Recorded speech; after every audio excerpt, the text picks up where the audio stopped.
ప్రభుత్వ డిగ్రీ కళాశాల Chandur department of economics ఆధ్వర్యంలో మనం ఈరోజు ఆన్లైన్ క్లాసులు నిర్వహించుకుంటున్నాము. మరి మనం నిన్నటి సెషన్లో ఉత్పత్తి అంటే ఏమిటి, ఉత్పత్తి కారకాలు మరియు ఉత్పత్తి ఫలం గురించి కూడా మనం నేర్చుకోవడం జరిగింది. మరి ఉత్పత్తి ఫలం అంటే భౌతిక ఉత్పత్తికి భౌతిక ఉత్పాదకాలకు మధ్య ఉన్న సంబంధం తెలియజేసేదే ఉత్పత్తి ఫలంగా మనం తెలుసుకోవడం జరిగింది. మరి భౌతిక కారకాల పెంపుదలకు ఉత్పత్తిలో వచ్చిన మార్పులకు సంబంధాన్ని తెలియజేసేది ఉత్పత్తి ఫలం అయితే ఇది రెండు రకాలుగా నేను తెలుసుకోవడం జరిగింది. మరి దీంట్లో మొదటిది స్వల్పకాలిక ఉత్పత్తి ఫలం, రెండవది దీర్ఘకాలిక ఉత్పత్తి ఫలం. మరి స్వల్పకాలిక ఉత్పత్తి ఫలం దానికి ఉదాహరణగా స్వల్పకాలం అంటే కొన్ని కారకాలను మాత్రమే మార్చడానికి వీలున్న కాలాన్ని స్వల్పకాలం అంటాము. మరి ఉత్పత్తి కారకాలు నాలుగింటిలో కేవలం చెరకారకాలైన వేతనాలు, శ్రామికులను పెంచడానికి అవకాశం ఉంటుంది. శ్రామికుల పెంపు వల్ల మిగతా కారకాలు స్థిరంగా ఉంచి శ్రామికుల పెంపు వల్ల ఉత్పత్తిలో ఏ విధమైన మార్పులు వస్తాయో తెలియజేసే సిద్ధాంతమే చరానుపాతాల సిద్ధాంతం. మరి ఈరోజు క్లాసులో మనం చరానుపాతాల సిద్ధాంతం గురించి నేర్చుకుందాం.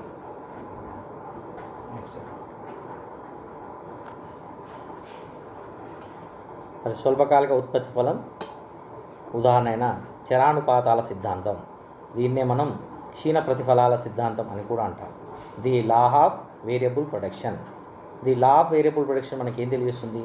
చరానుపాతాల సిద్ధాంతం లేదా క్షీణ ప్రతిఫలాల సిద్ధాంతం అంటే చర ఉత్పత్తి కారకాలు మార్చడం వల్ల ఉత్పత్తిలో వచ్చే మార్పులను, ఉత్పత్తిలో వచ్చే ప్రభావాలను ఈ సిద్ధాంతం తెలియజేస్తుంది. మరి చరానుపాతాల సిద్ధాంతము లేదా దీన్నే క్షీణ ప్రతిఫలాల సిద్ధాంతం కూడా అంటారు. మరి చరానుపాతాల సిద్ధాంతాన్ని మొట్టమొదటిసారిగా తెలియజేసింది ఎడ్జ్వర్త్ అనే ఆర్థికవేత్త. ఈ ఎడ్జ్వర్త్ ఈ సిద్ధాంతాన్ని మొట్టమొదటిసారిగా తెలియజేయడం జరిగింది. మరి ఇదే సిద్ధాంతాన్ని, చరానుపాతాల సిద్ధాంతాన్ని మార్షల్ జీటీ స్టిగ్లర్ అభివృద్ధిపరిచారు. అంటే చరానుపాతాల సిద్ధాంతాన్ని పూర్తి రూపంలో ఇప్పుడు మనం నేర్చుకోబోయే సిద్ధాంతాన్ని అభివృద్ధిపరిచినది మార్షల్ మరియు జీటీ స్టిగ్లర్లు అభివృద్ధిపరిచారు. అంటే సిద్ధాంతం మొదటగా ఎడ్జ్వర్త్ ఈ సిద్ధాంతాన్ని తెలియజేస్తే ఈ సిద్ధాంతాన్ని ఇప్పుడు మనం తెలుసుకోబోయే సిద్ధాంత రూపంలో అభివృద్ధిపరిచినది మాత్రం మార్షల్ జీటీ స్టిగ్లర్. మరి ఈ సిద్ధాంతం ఏం చెప్తుంది? సిద్ధాంతం చరానుపాతాల సిద్ధాంతం లేదా క్షీణ ప్రతిఫలాల సిద్ధాంతం ఏం చెప్తుంది అని మనం ఒకసారి చూసినట్లయితే స్వల్పకాలంలో కేవలం చర ఉత్పత్తి కారకాలను మార్చడం వల్ల ఉత్పత్తిలో వచ్చే మార్పులను ఈ సిద్ధాంతం తెలియజేస్తుంది. అంటే స్వల్పకాలంలో కేవలం చర ఉత్పత్తి కారకాలను మాత్రమే మార్చడానికి అవకాశం ఉంటుంది. అంటే స్వల్పకాలంలో మనం కొన్ని ఉత్పత్తి కారకాలను మార్చలేము. ఉదాహరణకు భూమి అనేది మనం మార్చడానికి వీల్లేదు. అదేవిధంగా యంత్రాలు, పెద్ద పెద్ద యంత్రాలు, భవనాల నిర్మాణం, శాశ్వత ఉద్యోగులు, ఇవన్నీ కూడా మనం మార్చడానికి వీల్లేదు. కావున స్వల్పకాలంలో కేవలం చర ఉత్పత్తి కారకాలను మార్చడం వల్ల ఉత్పత్తిలో వచ్చే మార్పులను ఈ సిద్ధాంతం తెలుపుతుంది. ఈ సూత్రం ఆధారంగానే, అంటే ఈ చరానుపాతాల సూత్రము లేదా క్షీణ ప్రతిఫలాల సిద్ధాంతం ఆధారంగానే రికార్డో అనే ఆర్థికవేత్త తన బాటక సిద్ధాంతాన్ని తెలియజేశాడు. రికార్డో బాటక సిద్ధాంతము ఈ చరానుపాతాల సిద్ధాంతం మీద ఆధారపడి ఉంటుంది. అదేవిధంగా మాల్తస్ అనే ఆర్థికవేత్త యొక్క జనాభా సిద్ధాంతం కూడా ఈ చరానుపాతాల సూత్రం ఆధారంగానే రూపొందించబడింది. మరి బాటక సిద్ధాంతం మనం ఆల్రెడీ చూసాం. బాటక సిద్ధాంతం మనకి ఏం చెప్తుందంటే, బాటక సిద్ధాంతం ప్రకారం ముఖ్యంగా బాటక సిద్ధాంతం, రికార్డో బాటక సిద్ధాంతం, వ్యవసాయం అనేది ఉత్పత్తిలో మార్పులు ఏ విధంగా ఉంటాయి అంటే భూమిని వివిధ రకాల గ్రేడ్లుగా విభజించి ఒక్కొక్కటి మనము ఉత్పాదకంలోకి తీసుకురావడం వల్ల ఉత్పత్తిలో వచ్చే మార్పులు అనేది ఏ విధంగా ఉంటాయో బాటక సిద్ధాంతం చెప్తుంది. మాల్తస్ అనేది కూడా జనాభా సిద్ధాంతం.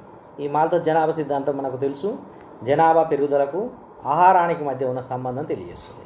అంటే జనాభా పెరిగే కొద్దీ ఆహార సమస్య ఏర్పడుతుంది. అందుకే మాల్తస్ తన సిద్ధాంతంలో జనాభా ఏమో గుణోత్తర శ్రేణిలో పెరుగుతున్నట్లు, ఆహార పదార్థాలు అంక శ్రేణిలో పెరుగుతున్నట్లుగా ఈ సిద్ధాంతం తెలియజేస్తుంది.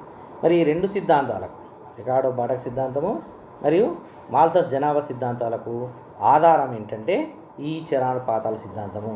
మనం నేర్చుకోబోయే మార్షల్ స్టిగ్లర్లు తెలియజేసిన ఈ క్షీణ ప్రతిఫలాల సిద్ధాంతము లేదా చరానుపాతాల సిద్ధాంతము ఆధారంగా చెప్పవచ్చు. మరి చరానుపాతాల సిద్ధాంతం అంటే ఏమిటి? ఇప్పుడు మనమే చూసాము, చర అనుపాతాలను ఒక క్రమ పద్ధతిలో మార్చడం వల్ల ఉత్పత్తిలో వచ్చే మార్పులు తెలియజేసేదే చరానుపాతాల సిద్ధాంతం. మరి ముఖ్యంగా ఆర్థికవేత్తల వాళ్ళ నిర్వచనాల రూపంలో చూసినట్లయితే మొదటి నిర్వచనము మార్షల్ నిర్వచనం చూద్దాం. మార్షల్ ఏ విధంగా చరానుపాతాల సిద్ధాంతాన్ని తెలియజేశాడో మార్షల్ నిర్వచనంలో చూద్దాం. మార్షల్ ఏమంటాడంటే, ఒక పొలంలో భూమి మూలధనం స్థిరంగా ఉంచి, భూమి అనే ఉత్పత్తి కారకాన్ని మూలధనం అనే ఉత్పత్తి కారకాన్ని స్థిరంగా ఉంచి శ్రమను మాత్రమే పెంచుతూ పోతే, అంటే శ్రమను పెంచుతూ పోతే ఉత్పత్తి ఒక దశ తర్వాత తక్కువ అనుపాతంలో ఉంటుంది అనేది ఈ సిద్ధాంతం తెలియజేస్తుంది. అంటే ఇప్పుడు మార్షల్ చెప్పిన నిర్వచనంలో మనకు ఏమర్థమవుతుంది? ఏదైనా ఒక పొలంలో భూమి మూలధనం స్థిరం, మార్పు లేదు, శ్రమను మాత్రమే అంటే కార్మికులు మాత్రమే ఉత్పత్తి ప్రక్రియలో పెంచుతున్నాం. అంటే ఒక చర అనుపాతాన్ని, ఇక్కడ చర అనుపాతం అంటే మార్చడానికి వీలున్న అనుపాతం ఏంటంటే శ్రామికులను పెంచడానికి అవకాశం ఉంది. కావున ఇప్పుడు శ్రామికులను పెంచుకుపోతే, అంటే ఉత్పత్తులు ఎక్కువ మంది నియమిస్తూ పోతే ఉత్పత్తి ఒక దశ తర్వాత, ఒక దశ వరకు ఉత్పత్తి పెరుగుతూ ఉంటుంది, ఒక దశ వరకు ఉత్పత్తి పెరుగుతూ ఉంటుంది. ఆ తర్వాత, ఆ పెరిగే దశ తర్వాత ఒక అనుపాతంలో తగ్గుతూ ఉంటుంది, తక్కువ అనుపాతంలో ఉత్పత్తి ఉంటుందనేది మార్షల్ నిర్వచనం చెప్తుంది. అంటే చర ఉత్పత్తి కారకాన్ని పెంచుతూ పోతే ఉత్పత్తి ఒక దశ తర్వాత తక్కువ అనుపాతంలో ఉంటుందనేది చెప్పేసింది. అంటే క్షీణిస్తుంది, క్షీణ ప్రతిఫలాలు, అందుకే ప్రతిఫలాలు క్షీణిస్తాయి, ఒక దశ తర్వాత ప్రతిఫలాలు క్షీణిస్తాయి అని చెప్పేదే ఈ క్షీణ ప్రతిఫల సిద్ధాంతము లేదా చరానుపాతాల సిద్ధాంతం. రెండవ నిర్వచనం మనం చూసినట్లయితే జీటీ స్టిగ్లర్ ఆర్థికవేత్త చెప్పిన నిర్వచనం ప్రకారము మిగతా ఉత్పత్తి కారకాలను స్థిరంగా ఉంచి ఒక కారకాన్ని మాత్రమే పెంచుతూ పోతే ఉత్పత్తి ఒక దశ తర్వాత క్రమంగా క్షీణిస్తుంది. అంటే ఇప్పుడు స్టిగ్లర్ చెప్పిన ప్రకారం ఏంటి? మిగతా ఉత్పత్తి కారకాలను స్థిరంగా ఉంచాలి. మిగతా ఉత్పత్తి కారకాలు అంటే ఉత్పత్తి కారకాలు 4. ఈ 4 ఉత్పత్తి కారకాలు ఏంటి? భూమి, శ్రమ, మూలధనం, వ్యవస్థాపన. ఈ మిగతా ఉత్పత్తి కారకాలన్నిటి నుంచి ఒక కారకాన్ని మాత్రమే పెంచుతూ పోవాలి. అంటే మిగతా అన్నీ కూడా స్థిరంగా, భూమి మూలధనం ఇవన్నీ కూడా స్థిరంగా ఉంచి శ్రమను మాత్రమే అనుకుంటే మనము శ్రామికులను పెంచుకుంటూ పోతే, శ్రామికులను ఒక కారకాన్ని మాత్రమే పెంచుతూ పోతే వచ్చే ఉత్పత్తి ఒక దశ తర్వాత, ఒక దశ వరకు పెరుగుతూ ఉంటుంది, ఆ తర్వాత స్థిరంగా ఉండి ఆ తర్వాత క్రమంగా క్షీణిస్తుంది. కావున ఈ సిద్ధాంతాన్ని క్షీణ ప్రతిఫలాల సిద్ధాంతం, అంటే ప్రతిఫలాలు అనేవి క్షీణిస్తే ఒక దశ తర్వాత, అందుకే దీన్ని క్షీణ ప్రతిఫలాల సిద్ధాంతంగా మనం చెప్తాం. అంటే మిగతా కారకాలు స్థిరంగా ఉంచి ఒకటి కారకం మార్చుతుంది కనుక దీన్ని చర అనుపాతం, ఒక చర కారకాన్ని మాత్రమే మార్చుకుంటూ వెళ్ళాము. తర్వాత నిర్వచనం చూసినట్లయితే మార్షల్ స్టిగ్లర్ నిర్వచనాల తర్వాత బెనహాం నిర్వచనాన్ని పరిశీలిద్దాం. అంటే బెనహాం అనే ఆర్థికవేత్త ఈ చరానుపాతాల సిద్ధాంతానికి ఆయన పదాలలో ఆయన చెప్పిన నిర్వచనం మనం పరిశీలించినట్లయితే ఉత్పత్తి సాధనాల సమ్మేళనంలో ఒక సాధనాన్ని మాత్రమే పెంచుతూ పోతే, అంటే ఒక సాధనాన్ని మాత్రమే పెంచుతూ పోతే ఒక దశ తర్వాత ఆ సాధనం యొక్క ఉపాంత ఉత్పత్తి, సగటు ఉత్పత్తి క్రమంగా క్షీణిస్తాయి. ఈ విధంగా బెనహాం తన నిర్వచనం మంచి క్లుప్తంగా వివరించడం జరిగింది. బెనహాం నిర్వచనంలో పూర్తి నిర్వచనం అంటే ఈ సిద్ధాంతం ఏ విధంగా ఉండబోతుందో ఈ బెనహాం నిర్వచనం మనకు క్షుణ్ణంగా తెలుస్తుంది. ఏమంటుండు బెనహాం? ఉత్పత్తి సాధనాల సమ్మేళనం, అంటే 4 ఉత్పత్తి కారకాలు ఉత్పత్తి ప్రక్రియలో పాల్గొంటాయి. ఈ 4 సాధనాలలో ఒక సాధనాన్ని మాత్రమే మార్చుతున్నాం, ఒక సాధనాన్ని మాత్రమే పెంచుతున్నాం, ఒక కారకాలు ఫర్ ఎగ్జాంపుల్ శ్రమని మాత్రమే పెంచుకుంటూ పోతే మిగతా కారకాలు 3 స్థిరంగా ఉంచి ఒక కారకాన్ని ఏదైనా మారచ్చు, ఏదైనా ఒక సాధనాన్ని మార్చుతూ పోతే ఉత్పత్తి అనేది ఒక దశ తర్వాత, ఒక దశ వరకు ఉత్పత్తి పెరుగుతూ ఉండి ఒక దశ తర్వాత ఉపాంత ఉత్పత్తి, సగటు ఉత్పత్తి రెండు కూడా క్రమంగా క్షీణిస్తాయి.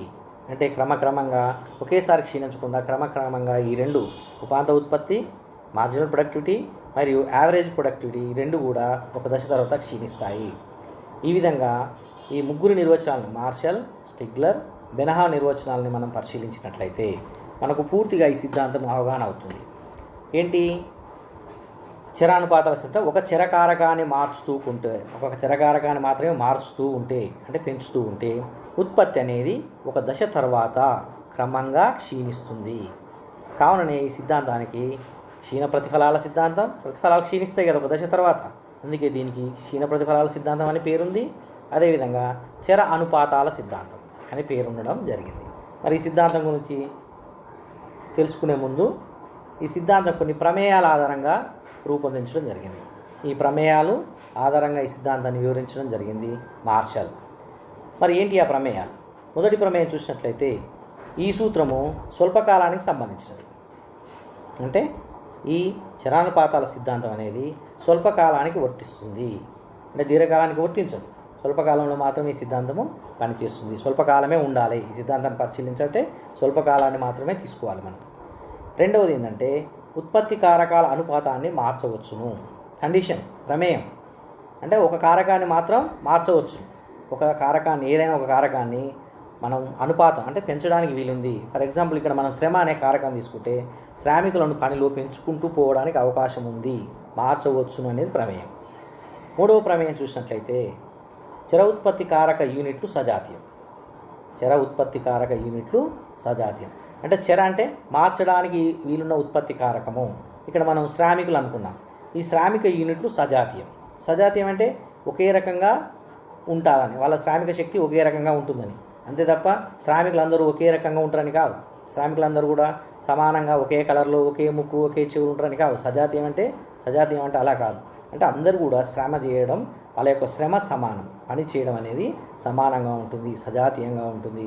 అంటే ఒకే రకంగా పని చేస్తారు, అంటే ఒకళ్ళు ఎక్కువ ఒకళ్ళు తక్కువ పని చేయరు అనేది దీని యొక్క ఉద్దేశం, ప్రమేయం.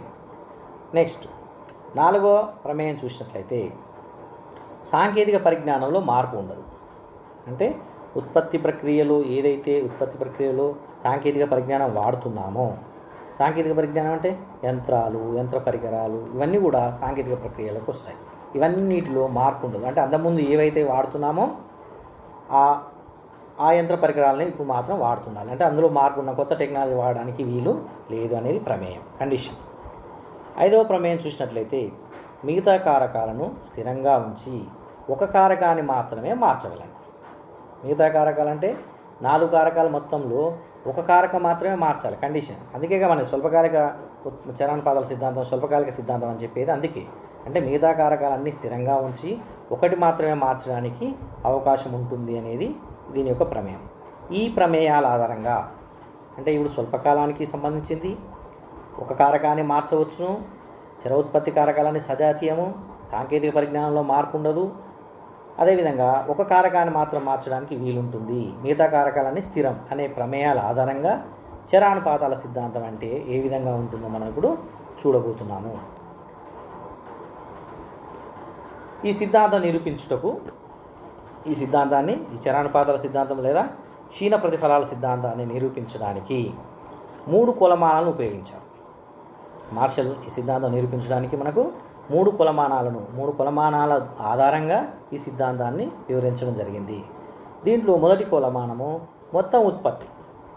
అంటే ఉత్పత్తి కారకాలను మారుస్తుంటే మొత్తం ఉత్పత్తి అనే అంశాన్ని కూడా దీంట్లో తీసుకొని ఈ సిద్ధాంత నిరూపణకు వినియోగించాడు. మొత్తం ఉత్పత్తిని మనం టోటల్ ప్రొడక్షన్ అంటాం, ఇంగ్లీష్లో టోటల్ ప్రొడక్షన్ అంటాము. దీన్ని మనం షార్ట్కట్లో టీపీ అంటే టీ అంటే టోటల్, పి అంటే ప్రొడక్షన్. ఎందుకంటే మనకు రేఖాచిత్రాల్లో మనం సింబాలిక్ వాడతాం కనుక టీపీ ఇవన్నీ వాడతాం కనుక ఇక్కడ మనం తెలుసుకోవాలి. రైట్. మరి మొత్తం ఉత్పత్తి అంటే ఏంటి? అంటే మొత్తం ఉత్పత్తి ఏంటి? మొత్తం ఉత్పత్తి అంటే ఒక ఉత్పత్తి కారకం యొక్క ఏదైతే కారకాన్ని మారుస్తున్నామో ఆ ఒక ఉత్పత్తి కారకం యొక్క వివిధ యూనిట్ల వల్ల వచ్చే మొత్తం ప్రతిఫలాన్ని మొత్తం ఉత్పత్తి అంటారు. ఒక ఉత్పత్తి కారకం యొక్క వివిధ యూనిట్లు ఇక్కడ మనం అర్థం చేసుకోవాలి. ఒక ఉత్పత్తి కారకం అంటేనే శ్రామికులు, 4 ఉత్పత్తి కారకాల్లో శ్రమ అనేది మనం ఎగ్జాంపుల్ అనుకుంటే, ఉదాహరణగా మనం శ్రామికులు అనుకుంటే, ఈ శ్రామిక అనేది ఒక ఉత్పత్తి కారకము. వివిధ యూనిట్లు అంటే ఒక్కొక్క శ్రామికుని నియమించడం, 10 మంది శ్రామికులు కావచ్చు, 20 మంది శ్రామికులు కావచ్చు. అంటే ఈ విధంగా వివిధ యూనిట్లు అంటేనే శ్రామికుల సంఖ్యకి వస్తుంది. ఒక ఉత్పత్తి కారకం 4 ఉత్పత్తి కారకాలు ఒక కారకం. అందుకే ఈ విధంగా ఒక ఉత్పత్తి కారకం యొక్క వివిధ యూనిట్ల వల్ల వచ్చే మొత్తం ప్రతిఫలాన్ని, ఫర్ ఎగ్జాంపుల్ మనం 10 మందిని పనిలో పెట్టుకున్నాం. శ్రమ ఉత్పత్తి కారకం యొక్క 10 మందిని పనిలో పెట్టుకుంటే ఈ 10 మంది ద్వారా వచ్చే మొత్తం ఉత్పత్తినే ఆ 10 మంది ద్వారా వచ్చే మొత్తం ప్రతిఫలాన్నే మొత్తం ఉత్పత్తి అంటారు. ఇది మొత్తం ఉత్పత్తి అంటే. నెక్స్ట్ రెండవ కొలమానము సగటు ఉత్పత్తి. రెండవ కొలమానము సగటు ఉత్పత్తి. సగటు ఉత్పత్తిని మనం ఇంగ్లీష్లో యావరేజ్ ప్రొడక్షన్ అంటాం. Average production. దీన్ని మనం సింబాలిక్లో మనం చూసినట్లయితే ఏపీ. ఏ అంటే యావరేజ్, పి అంటే ప్రొడక్షన్. Average production. మరి సగటు ఉత్పత్తి అంటే ఏమిటి? సగటు ఉత్పత్తి అంటే ఒక ఉత్పత్తి కారకం యొక్క వివిధ యూనిట్ల వల్ల వచ్చే మొత్తం ఉత్పత్తిలో ఒక్కో యూనిట్ వల్ల వచ్చే ఉత్పత్తిని సగటు ఉత్పత్తి అంటారు. అంటే ఇక్కడ మనకు క్లియర్గా అర్థమవుతుంది. ఏమర్థమవుతుంది? ఒక ఉత్పత్తి కారకం అంటే ఇక్కడ శ్రమ అనేది ఒక ఉత్పత్తి కారకం. వివిధ యూనిట్లు, ఇలాగ మనం అనుకున్నట్లు 10 మంది పనిలో ఉన్నాం. వివిధ యూనిట్లు అంటే 10 మంది శ్రామికులు. ఈ 10 మంది శ్రామికుల వల్ల వచ్చే మొత్తం ఉత్పత్తిలో, ఫర్ ఎగ్జాంపుల్ ఈ 10 మందితోటి 200 క్వింటాల బియ్యము లేదా వడ్లు వచ్చాయి అనుకుందాం. ప్రొడక్షన్ 200 ఉత్పత్తి అనుకుందాం. 10 మంది శ్రామికులు పనిలో పెడితే 200 వచ్చింది. ఇప్పుడు ఒక్కో యూనిట్ వల్ల వచ్చే ఉత్పత్తి ఒక్కొక్కరి సగటు ఎంత అంటే 20 యూనిట్లు ఒక్కొక్కరు. ఎందుకంటే మొత్తం ఉత్పత్తిని ఆ మంది ఎంతమంది అయితే పాల్గొన్నారో వాళ్ళతోటి భాగిస్తే మనకు ఏమొస్తుంది? సగటు ఉత్పత్తి వస్తుంది. ఒక్కొక్క వ్యక్తి యొక్క ఉత్పత్తి అనేది తెలుస్తుంది. సగటు ఉత్పత్తిలో పాల్గొన్న ఒక్కొక్క యూనిట్ యొక్క విలువను తెలియజేస్తుంది. దీన్నే మనం సగటు ఉత్పత్తి అంటాం. మరి సగటు ఉత్పత్తి తెలుసుకోవడానికి మనకు సూత్రం కూడా చెప్పడం జరిగింది.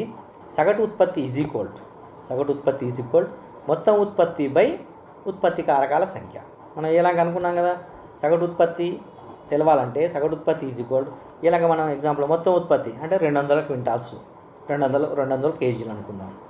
మొత్తం ఉత్పత్తి 200. ఉత్పత్తి కారకాలు అంటే పనిలో పాల్గొన్న శ్రామికుల సంఖ్య ఎంత? 10 మంది. అంటే 200 ఉత్పత్తి బై 10 అంటే ఒక్కొక్కరి సగటు ఉత్పత్తి ఏంటంటే 20 యూనిట్లు వస్తుంది. అంటే ఈ విధంగా ఈ సగటు ఉత్పత్తి సూత్రం ద్వారా మనము సగటు ఉత్పత్తిని కనుక్కోవచ్చు.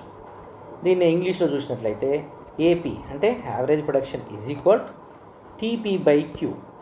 టీపీ అంటే టోటల్ ప్రొడక్షన్, బై క్యూ అంటే ఎంతమంది క్వాంటిటీ ఆఫ్ యూనిట్స్, ఎంతమంది పనిలో పాల్గొన్నారు, ఎంతమంది శ్రామికులు పాల్గొన్నారు. ఇది ఇప్పటికీ 2 కొలమానాలు చూసాం. ఒకటి మొత్తం ఉత్పత్తి, రెండోది సగటు ఉత్పత్తి.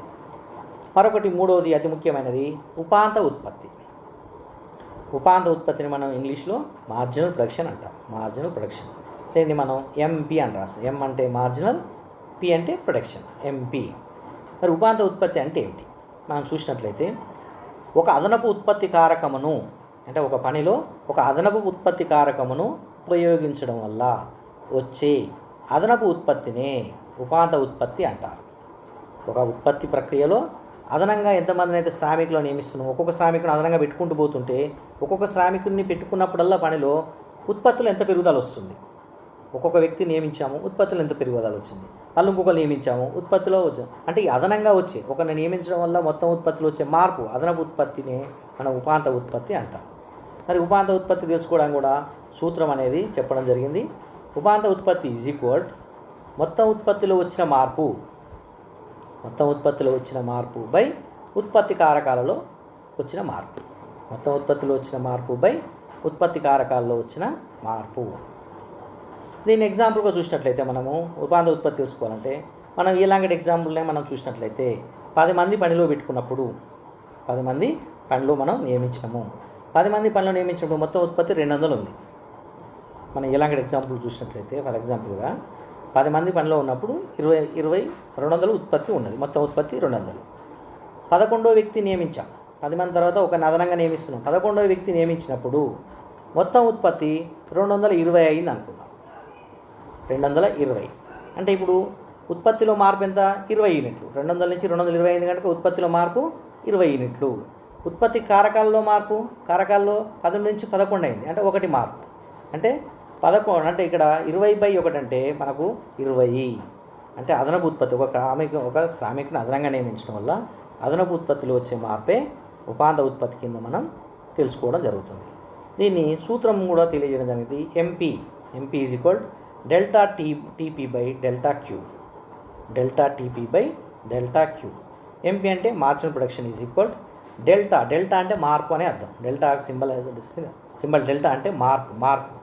టీపీ అంటే టోటల్ ప్రొడక్షన్లో వచ్చిన మార్పు అంటే మొత్తం ఉత్పత్తిలో వచ్చిన మార్పు బై డెల్టా క్యూ అంటే ఉత్పత్తి కారకాల్లో వచ్చిన మార్పు అనేది మనం ఈ సూత్రం ద్వారా తెలుసుకోవచ్చు. లేదా దీనికి మరొక సూత్రం కూడా ఉంది.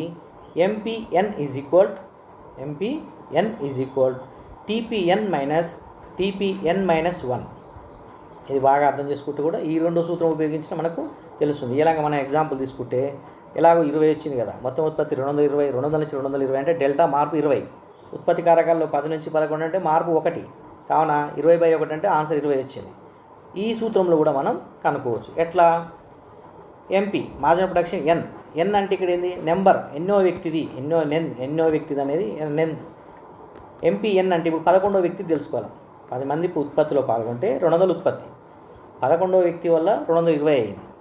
కానీ ఇప్పుడు 11వ వ్యక్తి యొక్క ఉత్పత్తి తెలుసుకోవాలి కనుక ఎంపీఎన్ ఈజ్ ఈక్వల్ అంటే ఎంపీ 11వ వ్యక్తి మార్జినల్ ఉత్పత్తి 11వ వ్యక్తి యొక్క మార్జినల్ ఉత్పత్తి ఈజ్ ఈక్వల్ టీపీఎన్ అంటే ఈ 11వ వ్యక్తి నియమించినప్పుడు మొత్తం ఉత్పత్తి ఎంత వస్తుంది? 220.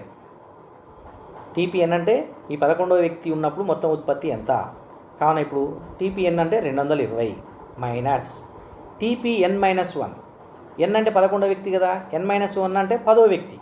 10వ వ్యక్తి ఉన్నప్పుడు మొత్తం ఉత్పత్తి అప్పుడు 200 ఉంటుంది. అంటే 220 మైనస్ 200.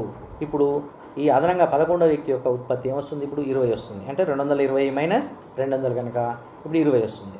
అంటే ఈ విధంగా ఉపాంత ఉత్పత్తిని మనం ఈ సూత్రం ద్వారా తెలుసుకోవచ్చు.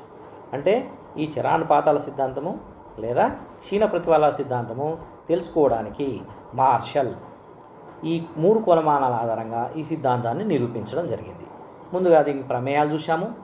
తర్వాత ఈ సిద్ధాంతం చలనపద సిద్ధాంతం ఈ ప్రమేయాల ఆధారంగా కులమానాలు కూడా చూడడం జరిగింది. కులమానాలు ఈ 3 కులమానాల ద్వారా మనకు వివరించడం జరిగింది.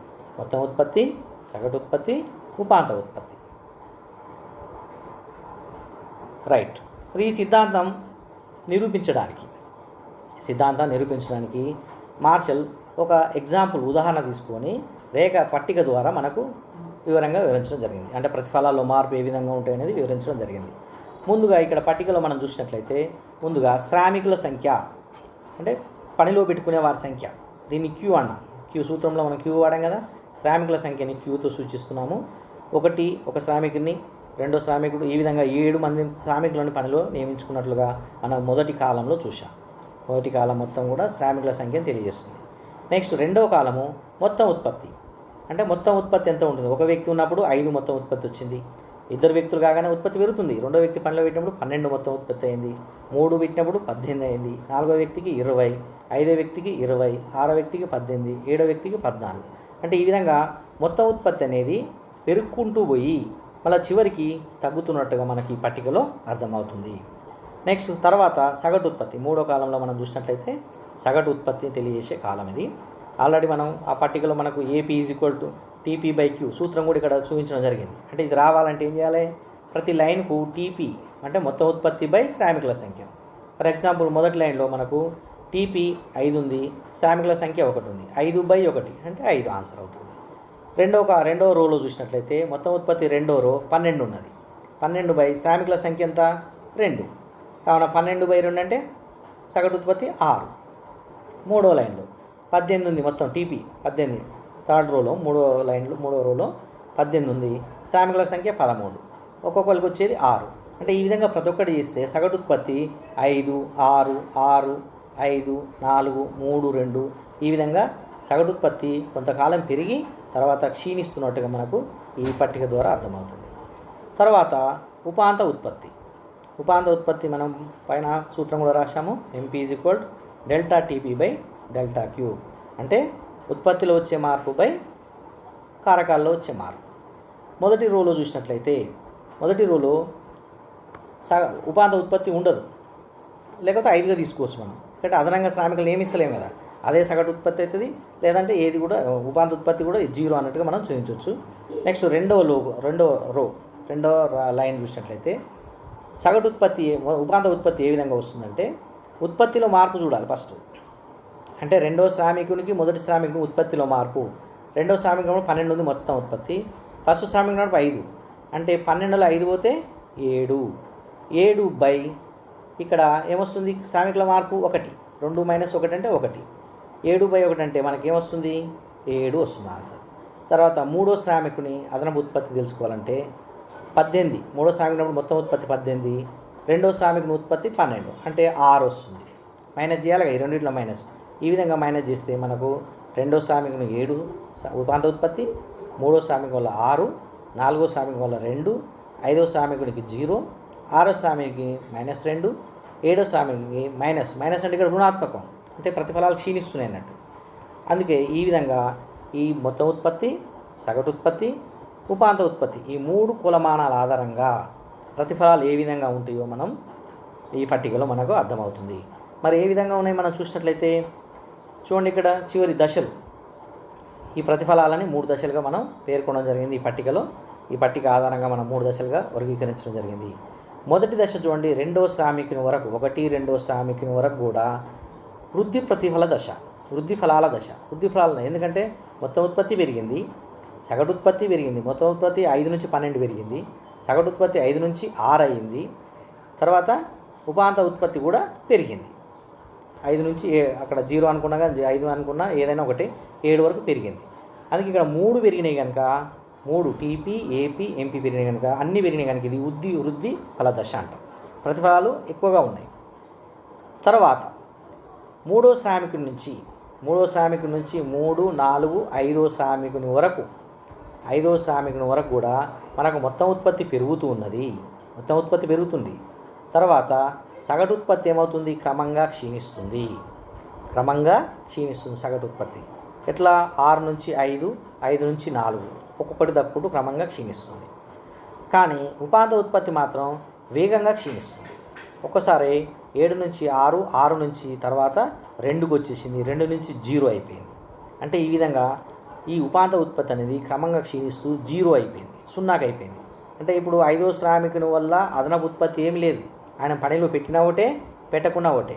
5వ వ్యక్తి వల్ల మనకు వచ్చే అదనపు ఉత్పత్తి అనేది ఏం లేదు. అందుకే ఇది అన్నీ కూడా తగ్గినాయి కనుక, ఈ 2 కూడా తగ్గినాయి. ఏంటి, సగటు ఉత్పత్తి, ఉపాంత ఉత్పత్తి తగ్గినాయి కనుక దీన్ని క్షీణ ప్రతిఫల దశ అంటాం. అంటే ప్రతిఫలాలు క్షీణిస్తున్నట్టుగా మనకి ఈ పట్టిక ద్వారా అర్థమవుతుంది. ఇంకా ఆ 5వ వ్యక్తి తర్వాత కూడా 6వ వ్యక్తిని పనిలో పెట్టుకుంటే ఏం జరుగుతుంది చూడండి, మొత్తం ఉత్పత్తి తగ్గింది, 20 నుంచి 20 వచ్చే ఉత్పత్తి 5వ వ్యక్తి ఉన్నప్పుడే ఉత్పత్తి 20 ఉంది, కానీ 6వ వ్యక్తిని పెట్టుకున్నప్పుడు అది ఇంకా తగ్గింది, 18కి వచ్చింది. అంటే మొత్తం ఉత్పత్తి తగ్గింది. సగటు ఉత్పత్తి కూడా 4 నుంచి 3కు తగ్గింది, కానీ ఉపాంత ఉత్పత్తి -2. అంటే ఆయన పనిలో పెట్టుకోవడం వల్ల నష్టం జరిగింది. ఇంకా ఆయన పనిలో పెట్టుకోవడం వల్ల అసలు మనకు ఎలాంటి లాభం లేదు, నష్టం ఉంది, -2 ఉన్నది. 7వ వ్యక్తి వల్ల కూడా -4 ఉన్నది. అంటే ఈ విధంగా ఇది రుణఫల దశ అంటాం. ఎందుకంటే వాళ్ళని పనిలో పెట్టుకోవడం వల్ల మనకు నష్టం జరుగుతుంది. 5వ వ్యక్తి తర్వాత మనం పనిలో పెట్టుకుంటే ఆ ఉత్పత్తి ఫలాల వల్ల నష్టం తప్ప ఇక ఏమీ లేదు. అందుకనే ఈ 3 దశలుగా ఈ చరానుపాతాల సిద్ధాంతం వల్ల మనకు అర్థమవుతుంది. మొదటి దశ వృద్ధి ఫల దశ, మరి కొంతకాలం తర్వాత క్షీణఫల దశ, ఇంకా మరి కాలం తర్వాత రుణఫల దశ వస్తాయి. ప్రతిఫలాలు ఈ విధంగా ఉంటాయని ఈ పట్టిక ద్వారా అర్థమవుతుంది. అంటే ఓవరాల్గా ఇప్పుడు ఈ పట్టికని మనం ఈ సిద్ధాంతం నిరూపించడానికి ఈ పట్టికే మనకు ముఖ్యం, ఇదే బేస్. ఈ పట్టిక ఆధారంగా మనం రేఖాచిత్రం ఉంటుంది. కావున ఇప్పుడు ఈ పట్టిక చూస్తే మనకి ఏమర్థమైంది, పూర్తిగా స్వల్పకాలంలో, ఎందుకంటే ఈ సిద్ధాంతం స్వల్పకాలంలో మిగతా ఉత్పత్తి కారకాలను స్థిరంగా ఉంచినాం. మిగతా ఉత్పత్తి కారకాలు అంటే భూమి, మూలధన, వ్యవస్థను స్థిరంగా ఉంచినాం. ఒక కారకాన్ని మాత్రమే పెంచున్నాము. ఒక కారకం ఇక్కడ ఏం తీసుకున్నాం, మనం శ్రామికులను తీసుకున్నాం. పట్టికలో శ్రామికులను మాత్రమే పెంచుకుంటూ పోయినాం. 1, 2, 3 ఇట్లా 7 వరకు పెంచుకుంటూ పోయినాం. ఈ విధంగా పెంచుతూ పోతే ఉత్పత్తి అనేది, అంటే వచ్చే ఉత్పత్తి అనేది ఒక దశ తర్వాత క్రమంగా క్షీణిస్తుంది అనేది మనం ఈ పట్టిక చూస్తే మనకు అర్థమవుతుంది. కావున ఇప్పుడు హేతుబద్ధ ఉత్పత్తిదారుడు అంటే మంచిగా ఆలోచించే వ్యక్తి, అంటే ఒక మామూలుగా ఉత్పత్తిదారులు కూడా ఏ వ్యక్తి కూడా నష్టాన్ని భరించడు. కావున ఒక హేతుబద్ధ ఉత్పత్తిదారుడు మొత్తం ఉత్పత్తి గరిష్టంగా ఉన్నప్పుడు, మొత్తం ఉత్పత్తి గరిష్టంగా ఎప్పుడు ఉంది చెప్పండి, 5వ శ్రామికుని వద్ద 20 అనేది గరిష్ట ఉత్పత్తి. 5వ శ్రామికుల రోలు మనం చూసినట్లయితే మొత్తం ఉత్పత్తి గరిష్టంగా ఉంది, 20 ఉంది. మొత్తం ఉత్పత్తి గరిష్టంగా, ఉపాంత ఉత్పత్తి శూన్యం. ఉపాంత ఉత్పత్తి చూడండి, అదే 5వ లైన్ కార్మికునికి 0 ఉంది, ఉపాంత ఉత్పత్తి 0 ఉంది. కావున ఎప్పుడైతే ఉపాంత ఉత్పత్తి 0 ఉన్నప్పుడు మొత్తం ఉత్పత్తి గరిష్టంగా ఉంటుంది. ఆ సందర్భంలో అంటే ఆ 5వ వ్యక్తి వద్ద సమతుల్యంలో ఉంటాడు ఉత్పత్తిదారుడు. సమతుల్యం అంటే ఇక గరిష్టం, మార్పు చేయడు. సమతుల్యం అంటే ఏంది, ఈక్విలిబ్రియం, మార్పు జరగదు. ఇక అంతకంటే పెంచడు, అంతకంటే తగ్గించడు. మరి అంతకంటే తగ్గియడానికి కూడా వీల్లేదు, ఎందుకంటే మొత్తం ఉత్పత్తి పెరుగుతుంది కదా, 20 దాకా పోయింది. అంతేగాని సగటు ఉత్పత్తి తగ్గుతుందనో ఉపాంత ఉత్పత్తి తగ్గుతుందనో ఊగుంటే వచ్చే లాభం రాదు. అందుకే గరిష్ట ఉత్పత్తి మొత్తం గరిష్ట ఉత్పత్తి హైయెస్ట్ అయినప్పుడు ఎక్కడైతే ఉపాంత ఉత్పత్తి 0 అవుతుందో ఆ 0 అయిన వద్ద ఉన్న మొత్తం ఉత్పత్తే గరిష్ట ఉత్పత్తిగా మనం పేర్కొంటాము. అక్కడ మాత్రమే సమతుల్యంలో ఉంటాడు ఉత్పత్తిదారుడు. ఆ తర్వాత ఉత్పత్తిని కొనసాగించడు, అంతకంటే తక్కువ కూడా కొనసాగించడు, అప్పటిదాకా పెంచుకుంటూ పోతూనే ఉంటాడు. ఆ విధంగా ఉంటూ గరిష్ట లాభాన్ని గరిష్ట ఉత్పత్తిని పొందడానికి అవకాశం ఉంటుందని ఈ సిద్ధాంతము తెలియజేస్తుంది. ఈ సిద్ధాంతము నిజ జీవితంలో ప్రతి ఉత్పత్తిదారుడు కూడా ఈ సిద్ధాంతం ఆధారంగానే తమ ఉత్పత్తి కార్యక్రమాలను కొనసాగిస్తారు. మరి ఈ పట్టిక ఆధారంగా మనం రేఖాచిత్రాన్ని కనుక పరిశీలించినట్లయితే OX అక్షం మీద శ్రామికుల సంఖ్యను తీసుకుందాం. ఇక్కడ పట్టికలో మీరు చూడండి, OX అక్షం మీద శ్రామికుల సంఖ్య, OY అక్షం మీద నిలువుగా ఉన్నది OY అక్షం మీద మనము 3 రకాల కులమానాలు తీసుకోవడం జరిగింది. ఈ 3 రకాల కులమానాల ఆధారంగా నిరూపించాడు కదా. ఏంటి ఆ 3 రకాల కులమానాలు? మొత్తం ఉత్పత్తి TP, సగటు ఉత్పత్తి AP, ఉపాంత ఉత్పత్తి MP. ఈ 3 కూడా Y అక్షం మీద తీసుకోవడం జరిగింది. మరి 7 సభ్యులు, ఇక్కడ 7 శ్రామికులు 1, 2, 3, 4, 5 అనేది X అక్షం మీద, ఉత్పత్తిని 2, 4, 6, 8, 10 అనేది కూడా క్రమంగా పెంచుతుండాలి Y అక్షం మీద. ఈ పట్టిక మనం పైన చూపిన పట్టికల ఆధారంగా మొత్తం ఉత్పత్తి రేఖను గీశాడు. 1 ఉన్నప్పుడు 5, 2 ఉన్నప్పుడు 12, 3 ఉన్నప్పుడు 18, 4, 20 ఈ విధంగా మొత్తం తీసుకుంటూ 5 కాడ 20కి పోయి 6 కానించి మళ్ళీ 18 కిందికి వస్తుంది. అందుకే చూడండి, ఈ రేఖా చిత్రంలో మొత్తం ఉత్పత్తి రేఖ ఈ విధంగా పెరుగుతూ పైనంగా ఉన్న రేఖ ఈ విధంగా తిరుగుతూ ఐదో కార్మికుని కానిచ్చి గరిష్టం 20 ఆ తర్వాత క్షీణిస్తుంది. ఈ TP అనేది రేఖాచిత్రంలో TP అనేది మనకు మొత్తం ఉత్పత్తిని తెలియజేసే రేఖ. ఇది క్రమంగా పెరుగుతూ ఒక దశ తర్వాత ఏమవుతుంది, 5వ శ్రామికం తర్వాత క్షీణిస్తుంది, తగ్గుతుంది. ఈ విధంగా ఆ పట్టికలో ఉన్న అంశాల ఆధారంగా రేఖ ఈ విధంగా రావడం జరిగింది. నెక్స్ట్ మళ్ళీ పట్టికలో చూడండి, సగటు రేఖను గీద్దాం. ఇప్పుడు మొత్తం రేఖను గీసాము, ఇప్పుడు సగటు ఉత్పత్తి రేఖను గీయాలి, AP రేఖను గీయాలి. AP రేఖ ఎక్కడ స్టార్ట్ అవుతుంది చెప్పండి? 1వ శ్రామికం కాడ 5కి వెళ్ళి స్టార్ట్ అవుతుంది. ఇది క్రమంగా 6 వరకు పెరిగి రెండవ శ్రామికం కాడ 6, 3వ శ్రామికం కాడ 6, అంటే 3 దాకా 6 అయింది. తర్వాత 4 కానించి క్రమంగా తగ్గుతూ 2 దాకా వచ్చింది. ఇదే మనం రేఖాచిత్రంలో చూస్తే AP రేఖ, ఇక్కడ TP రేఖ కింద AP రేఖ ఉన్నది. ఆ డాట్స్, ఆ చుక్కల ఆధారంగా గీసిన రేఖ AP రేఖ 5 కాడ మొదలై క్రమంగా పెరిగి ఆ ఎమ్ అనే అక్షరం దాకా పెరిగింది, 6 దాకా పోయింది. ఎమ్ అనే అక్షరం చూడండి డాట్ మీద, దాని మీద ఎమ్ కాడికి పెరిగి తర్వాత ఈ విధంగా పెరుగుతూ AP రేఖ ఈ విధంగా వచ్చేసింది. తర్వాత 3వ రేఖ మనం పరిశీలించినట్లయితే ఉపాంత ఉత్పత్తి రేఖ చూడండి, ఇక్కడ 5 నుంచి స్టార్ట్ అయ్యి 7 వరకు పెరిగి చూడండి సగటు ఉత్పత్తి కంటే ఎక్కువ పెరిగింది. సగటు ఉత్పత్తి 6 వరకే హైయెస్ట్ అయింది. సగటు ఉత్పత్తి రేఖ 6 వరకే హైయెస్ట్ అయింది. కానీ ఉపాంత ఉత్పత్తి మాత్రం పెరిగేటప్పుడు వేగంగా పెరిగింది, 7 వరకు వచ్చింది. ఇది సగటు ఉత్పత్తి మ్యాక్సిమం 6, కానీ ఉపాంత ఉత్పత్తి మాత్రం మ్యాక్సిమం 7, అంటే దీనికంటే ఎక్కువ ఉంటుంది. ఆ ఈలంగా మనం అక్కడ చూసాం ఎమ్ బిందువు వద్ద ఎమ్ కాడ బాగా పెరిగి తర్వాత వేగంగా తగ్గుతుంది. ఇదేం స్లోగా తగ్గుతుంది. సగటు ఉత్పత్తి రేఖ క్రమంగా ఒక్కొక్కటే దక్కుంటూ వచ్చింది. ఇది మాత్రం 2 దక్కుంటూ వేగంగా తగ్గుతుంది. ఇది ఒక్కొక్కటి తగ్గితే ఇది 2 తగ్గుతుంది కనుక వేగంగా తగ్గి చివరికి మైనస్లోకి వచ్చేసింది. అంటే 5వ శ్రామికుని కాడ 0 X అక్షాన్ని తాకుతుంది. 6 నుంచి 6, 7 కార్మికుల వరకు రేఖ X అక్షం కంటే కిందికి మైనస్లోకి వెళ్ళిపోతుంది. ఇదే రేఖా చిత్రంలో పరిశీలించండి మీరు. ఇప్పుడు రేఖా చిత్రంలో మనం చూసినట్లయితే పైన ఉన్నది TP రేఖ, తర్వాత AP రేఖ, తర్వాత కిందికి ఈ X అక్షం కిందికి వచ్చింది సగటు MP రేఖను మనం పరిశీలించినట్లయితే ఇది ఇక్కడ మొదలై M అక్షరం వరకు అందుకే చూడండి సగటు రేఖ అంటే ఇది 6 ఉంటే అది 7కి పెరిగి తగ్గుతున్నప్పుడు మాత్రం క్రమంగా వేగంగా తగ్గి ఇక్కడ 5వ కార్మికుని వద్ద 0 అయింది. 5వ శ్రామికుని వద్ద 0 అయింది. తర్వాత -2, -4 అనేది మైనస్లోకి వెళ్ళిపోయింది. కావున ఇప్పుడు రేఖాచిత్రాన్ని మనం పరిశీలించినట్లయితే 1వ శ్రామికుడు, 2వ శ్రామికుడు, 3వ శ్రామికుడు వరకు ఇక్కడ వరకు కూడా మొదటి దశ అంటే అన్నీ పెరుగుతున్నాయి. TP పెరిగింది, AP పెరిగింది, 3 కూడా పెరిగాయి. TP, AP, MP 3 పెరిగాయి. అందుకే ఈ 3 పెరుగుతున్నాయి కనుక దీన్ని మొదటి దశగా చెప్పాము. మీకు రెడ్ అక్షరంతో రాసిన చూడండి. తర్వాత ఆ తర్వాత అది ఏ బిందువు దాకా పెరిగాయి 3. ఆ తర్వాత రెండవ దశ ఏ నుంచి బి వరకు రెండవ దశ. బి వరకు ఏం చేశారు చూడండి, మొత్తం ఉత్పత్తి మాత్రమే పెరుగుతుంది, కానీ ఈ రెండు కూడా తగ్గుతున్నాయి. ఏపీ తగ్గుతుంది, ఎంపీ తగ్గుతుంది. ఏపీ స్లోగా తగ్గుతుంది, ఒక్కొక్కటి తగ్గుతుంది. ఎంపీ మాత్రం వేగంగా రెండు తగ్గుతుంది. ఈ విధంగా తగ్గుతూ 5వ శ్రామికుని వరకు ఈ ఎంపీ రేఖ అంటే ఉపాంత ఉత్పత్తి రేఖ 0 అయింది. ఈ ఉపాంత ఉత్పత్తి రేఖ 0 అయినప్పుడు 5వ శ్రామికుని 0 అయినప్పుడు గరిష్ట ఉత్పత్తి బి అనే బిందువు వద్ద మొత్తం ఉత్పత్తి 20 గరిష్టమైంది. కావున హేతుబద్ధ ఉత్పత్తిదారుడు ఈ 5వ శ్రామికుని వరకు మాత్రమే పనిలో నియమిస్తాడు. ఆ తర్వాత నియమించడం వల్ల ఏమవుతుంది చూడు, బి దశ 3వ దశ అంటే రుణఫల దశ. క్షీణ ప్రతిఫలాలు రుణాత్మకమయ్యాయి. మొత్తం ఉత్పత్తి తగ్గింది, ఏపీ తగ్గింది, ఉపాంత ఉత్పత్తి ఎంపీ కూడా తగ్గింది. కావున ఇప్పుడు ఈ పట్టిక ద్వారా, ఈ రేఖాచిత్రం ద్వారా మనకి ఏమర్థమవుతుంది, హేతుబద్ధ ఉత్పత్తిదారుడు 5 మంది శ్రామికులు మాత్రం పనిలో పెట్టుకుంటాడు. ఏ ఉత్పత్తి ఎలా ప్రపంచంలో ఏ ఉత్పత్తి సంస్థ అయినా తన ఉత్పత్తి కార్యక్రమాలు ఈ సిద్ధాంతం ఆధారంగానే ఎంతమంది పనిలో పెట్టుకోవాలి, ఎంతవరకు లాభాలు వస్తాయి అనేది ఈ సిద్ధాంతం ఆధారంగానే తెలుసుకోవడం జరుగుతుంది. ఒకసారి ఈ రేఖాచిత్రాన్ని మనం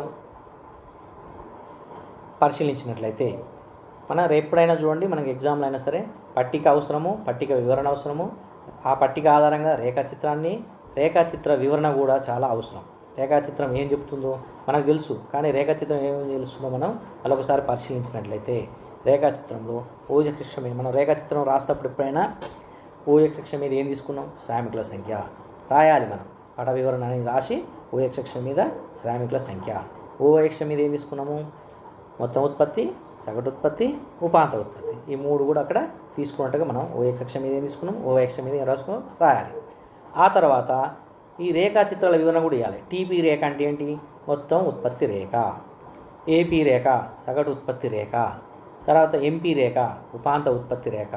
ఇప్పుడు ఎక్స్ అక్షం మీద వై అక్షం మీద ఏం తీసుకున్నామో రాశాము, వివరించాం. తర్వాత ఆ రేఖలు ఏం తెలియజేస్తున్నాయో చూసాం. ఇప్పుడు ఈ రేఖల ద్వారా మనం ఏం కాన్సెప్ట్ చెప్పదలుచుకున్నాం, ఈ సిద్ధాంతాన్ని ఏ విధంగా నిరూపించదలుచుకున్నాం అనేది మనం వివరంగా రాయడం జరుగుతుంది, తెలుసుకోవడం జరుగుతుంది. దీంట్లో మొదటి దశ మనం చూసినట్లయితే వృద్ధిఫల దశ. మనం ఆల్రెడీ రేఖాచిత్రం రాశాం కదా, మొదటి దశ వృద్ధిఫల దశ అంటే అన్నీ కూడా పెరుగుతున్నాయి. కావున రేఖలో ఓ నుంచి ఇక్కడ ఎక్స్ అక్షం వై అక్షం కలిసే బిందువు ఓ నుంచి ఏ భాగం వరకు, ఓ అనే బిందువు నుంచి ఏ భాగం వరకు ఈ వృద్ధిఫల దశగా చెప్తాం. అంటే 3వ శ్రామికుని వరకు. ఈ దశలో అన్ని అంటే ఇక్కడ ఏంది, మొత్తం ఉత్పత్తి, సగటు ఉత్పత్తి, ఉపాంత ఉత్పత్తులు పెరిగాయి. కానీ ఎంపీ రేఖ గరిష్టమైంది. ఎంపీ రేఖ ఎం బిందు వద్ద చూడండి, ఎంపీ రేఖ గరిష్టమైంది. ఎంపీ రేఖ అంటే ఉపాంత ఉత్పత్తి రేఖ గరిష్టమైంది. ఏపీ రేఖను ఖండిస్తూ కిందికి పోతుంది, అక్కడి నుంచి ఖండిస్తూ కిందికి పోతుంది 3వ ఉత్పత్తి కన్నా. అందుకే ఈ ఓ నుంచి ఏ భాగం వరకు వృద్ధిఫల దశగా మనం మొదటి దశ వృద్ధిఫల దశగా చెప్తాం. రెండవ దశ క్షీణఫల దశ. రెండవ దశను ఏమంటాం మనం, క్షీణఫల దశ. క్షీణఫల దశలో మనం చూసినట్లయితే రేఖాచిత్రం చూడండి, ఓ నుంచి ఏ తర్వాత ఏ నుంచి బి భాగం అంటే 3వ శ్రామికుని కానించి 5వ శ్రామికుని వరకు, 3వ శ్రామికుని కానించి 5వ శ్రామికుని వరకు క్షీణఫల దశ అంటాం. అంటే ఏ నుంచి బి భాగం, రేఖాచిత్రంలో ఏ నుంచి బి భాగం. ఈ దశలో ఏమవుతుంది, మొత్తం ఉత్పత్తి గరిష్టమైంది. మొత్తం ఉత్పత్తి గరిష్టం అంటే 20 వరకు గరిష్టమైంది. ఆ తర్వాత సగటు ఉత్పత్తి, ఉపాంత ఉత్పత్తులు క్షీణిస్తున్నాయి. రేఖలో చూడండి మనం, ఇది గరిష్టం, బి బిందు వద్ద గరిష్టమైనప్పుడు ఈ రెండు కూడా ఇక్కడి నుంచి క్షీణిస్తున్నాయి. 5వ కార్మికుని వరకు కూడా క్షీణిస్తున్నాయి. క్షీణించి ఏమవుతుంది, ఉపాంత ఉత్పత్తి 0 అవుతుంది, క్షీణిస్తాయి. ఎంపీ రేఖ శూన్యం అవుతుంది. అంటే ఆ విధంగా క్షీణిస్తూ సగటు ఉపాంత ఉత్పత్తి రేఖ శూన్యం అవుతుంది. ఈ దశనే మనం ఏమంటామంటే హేతుబద్ధ దశ. అంటే ఏ ఉత్పత్తిదారుడైనా ఈ దశలో హేతుబద్ధంగా ఆలోచించి సమతుల్యం ఉంటాడు. ఈ దశ తర్వాత ఉత్పత్తిలో కార్మికులను పెంచుకోడు, అంటే ఉద్యోగాలు కల్పించడం వల్ల ఏమవుతుంది, అతనికి నష్టం అవుతుంది. మొత్తం ఉత్పత్తి తగ్గుతుంది, సగటు ఉత్పత్తి తగ్గుతుంది, ఉపాంత ఉత్పత్తి తగ్గుతుంది. కావున హేతుబద్ధంగా ఆలోచించే ఏ ఉత్పత్తిదారుడు కూడా ఈ రెండవ దశ తర్వాత ఎలాంటి ఉత్పత్తి కార్యక్రమంలో పనిలో పెట్టుకోడు. అందుకే దీన్ని హేతుబద్ధ నిర్ణయ దశ అంటారు. ఈ రెండవ దశనే క్షీణఫల దశను హేతుబద్ధ నిర్ణయ దశగా చెప్తాం. నెక్స్ట్ మూడవ దశకు మనం ఏమైనా పేరు పెట్టాము, రుణఫల దశ. అంటే ప్రతిఫలాలన్నీ కూడా రుణాత్మకంగా ఉన్నాయి, మైనస్లోకి ఉన్నాయి.